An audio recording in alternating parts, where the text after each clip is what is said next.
All right, as we mark American Heart Month, we take a closer look at the structure of the heart this morning and symptoms that could indicate a problem. We are joined this morning by Dr. Jeremiah Depta, Director of the Structural Heart Program for Rochester Regional Health. Good morning. Good to have you with us. Good morning. Thanks for coming in this morning. You guys do some incredible work at Rochester General Hospital when it comes to heart issues.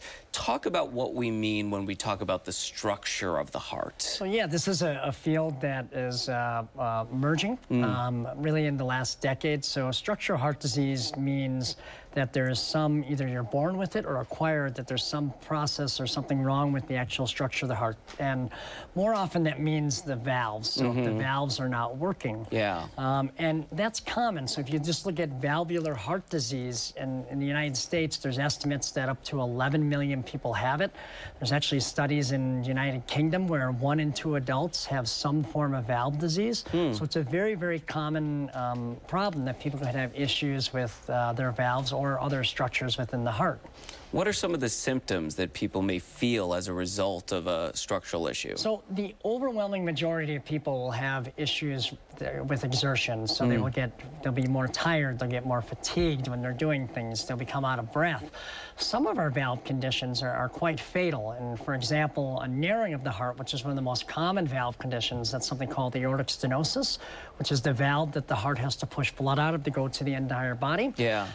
If that becomes severely narrowed, it can be fatal in 100% of people unless it gets corrected. You've got some props Yes. here for us. I know there's like emerging technology too when it comes to fixing these issues. So what do you have here that you could show us? I think we're very lucky. We have a really robust structural heart disease program at Rochester General, and all this new technology for us to fix the heart with open heart surgery. So one example for people who have aortic stenosis is through a tube, we're able to implant a stented valve in somebody. They can be awake during it. It takes about 45 minutes to do. You typically are in the hospital for 1 to 2 days. We've even had some people go home the day after the procedure, or sorry, the same day of the procedure. Wow. From that standpoint. And it's available for everybody. And when you look at the outcomes of getting your valve replaced, specifically the aortic valve, compared to surgery, it's actually safer than surgery. Wow. Which is very cool. Well, we've done a number of stories with patients coming out of these procedures too, and it's just remarkable, as you mentioned, the recovery time. A day later, and these people are going home.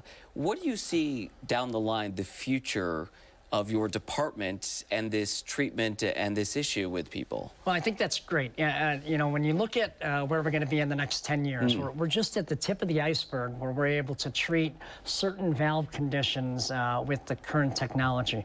But this is going to expand to everything.